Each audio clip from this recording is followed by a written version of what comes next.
Why now? My voice was firm, yet kind of low, like I didn't really want to know the answer. That was so unlike the new me. Young Serenity had been kind of shy and closed off, but grown woman Serenity didn't let shit shake her. Take a deep breath, I reminded myself when I felt my hands shaking. And then it hit me. Today marked the exact day when I'd met the Madden triplets.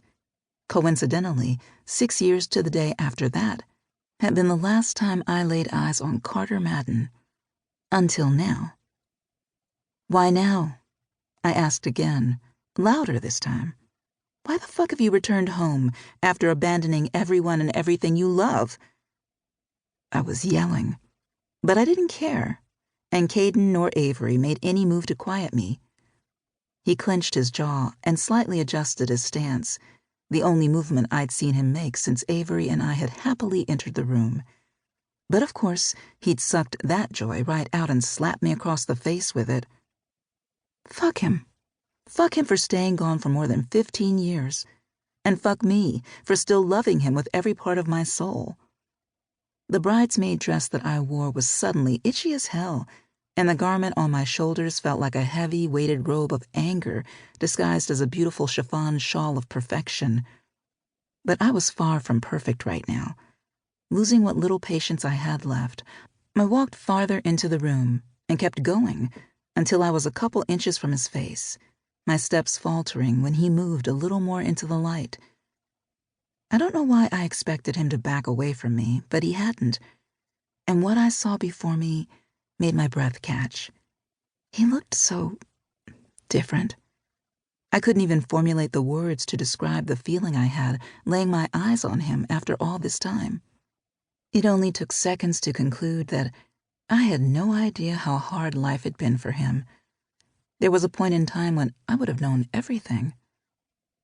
I thought it would have been liberating to finally lay eyes on a man who had haunted every dream I'd ever had for over a decade, but it wasn't. Instead, I felt confused, torn by my unwanted desire to hug him and never let go, or curse him out for ever throwing our love away as if it meant nothing. Just as quickly as he'd stepped into the light, he moved back into the shadows, and something about him backing away now, even though I prepared myself for it moments before, really pissed me off. "I came for you, Serenity," he finally said. "I came for you."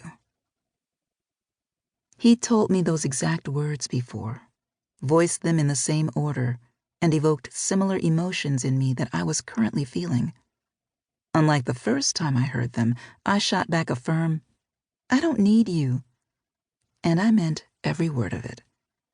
"You will always need me." His words were cocky and too bold for someone who exited my life without giving me so much as a proper goodbye. I felt my feet move quickly, and my hand travel to smack his face.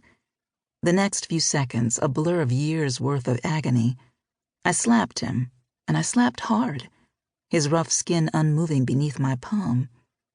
I didn't make it a habit of smacking people, and call me crazy, but I thought he would at least move his head when he saw my hand rise.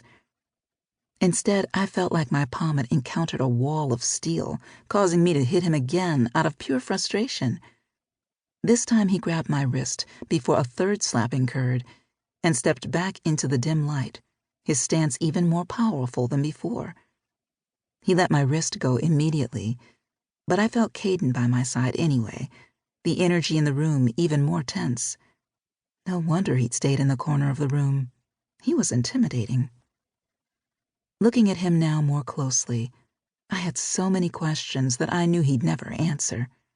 Carter's height had always been impressive, but now he sported thick muscles and a solid build, visible beneath his shirt. His brothers, Crayson and Micah, were the ones who were often mistaken for being NFL players. But Carter?